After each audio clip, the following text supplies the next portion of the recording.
Welcome or welcome back to my channel. My week has been fine and I'm glad to do this video for you today. And today we will be talking about enneagrams in love and relationship. We'll be talking about their sexual preferences, their romantic preferences, and it will be an awesome video and I hope you will enjoy it. For all who are new here, hi, my name is Chris and with Chris Astrology. I do videos mostly about Enneagram and astrology, but I sometimes talk about other topics as well. And if you want to see more videos like this one, please like and subscribe. I upload new videos every week and you will never get bored. And so, let us get started.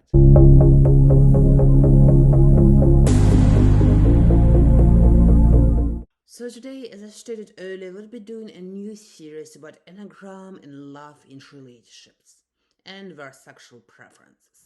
And of course, we'll start with the Enneagram 1 because, as you know, in math, one always comes first. So, what are Enneagram 1 unlike in the relationships?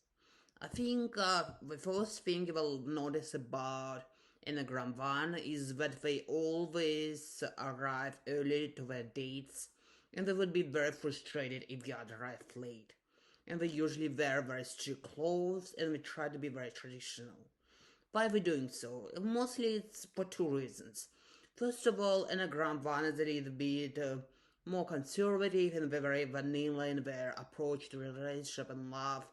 They love to be more conservative on their side and would like to do everything right and correct.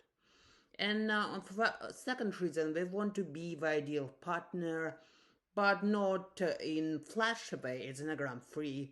They just want their partner to be satisfied with them and think that they are the best partner they ever have.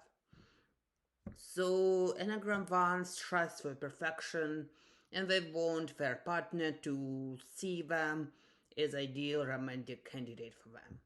I dated an Enneagram 1 person for 7 months and even we were together for quite a long time.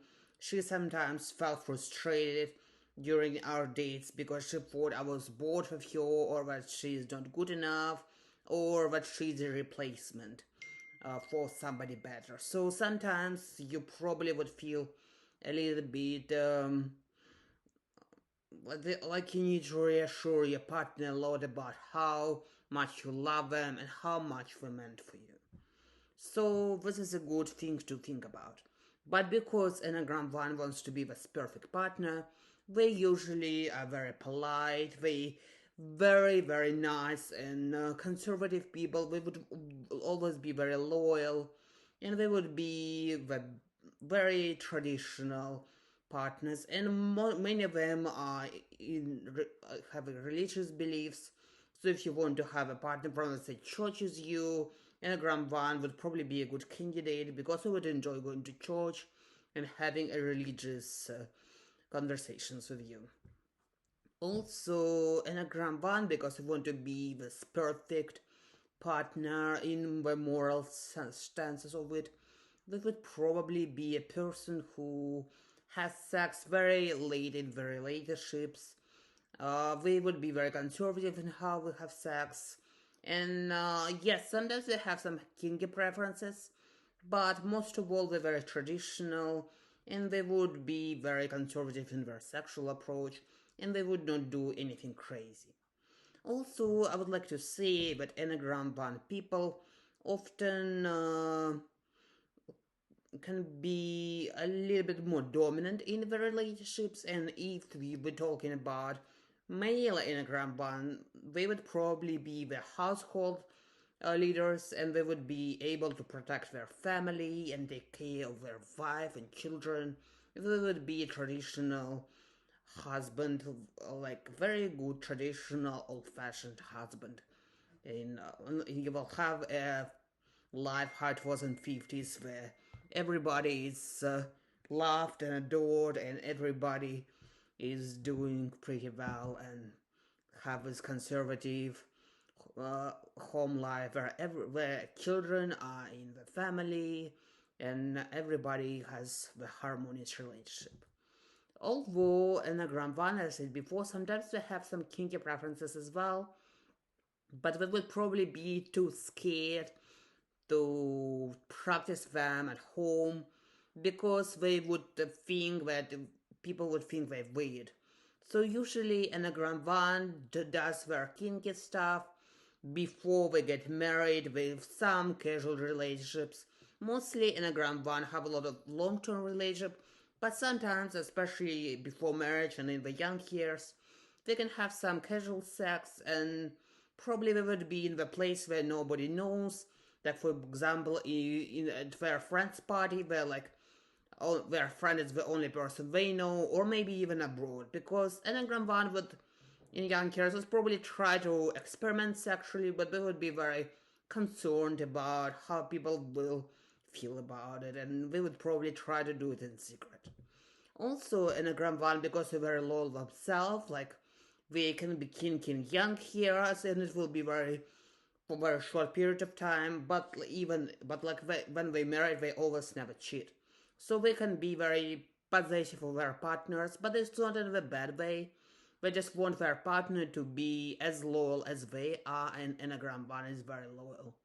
For example, as I said before, I practice both polyamorous and monogamous relationship, but when I was with my Enneagram 1 partner, she stated very clearly that she doesn't want to have any open relationship with me, and that she wants to stick with very traditional and very heteronormative and monogamous relationship.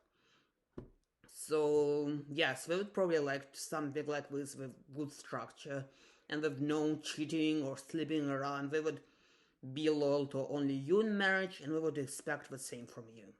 Sometimes Enneagram 1 can even be angry if their love interest is watching pornography or having some self pleasure because it still sees it as cheating.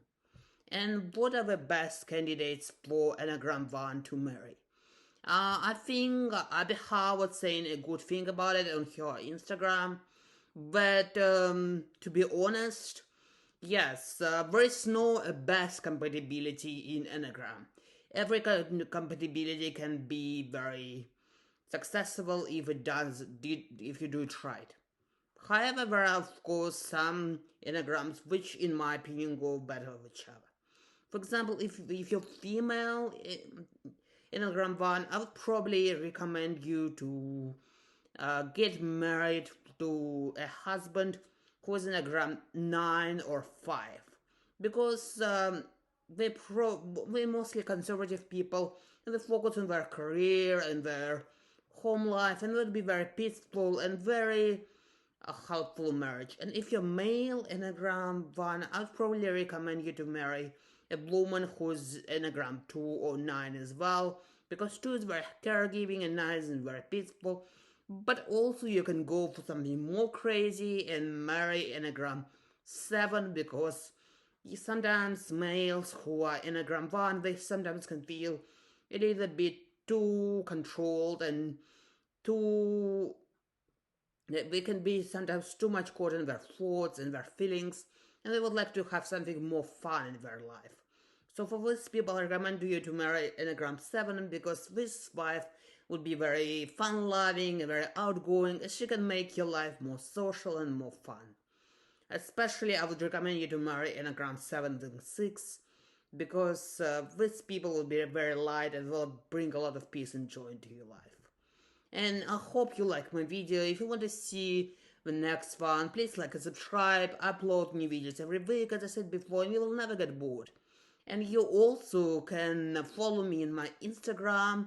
I started to post on it more often now, and I do a lot of posts on Enneagram and on astrology, so you can follow me there as well. I have my link below, so you can check it out. Thank you and have a wonderful day. Goodbye.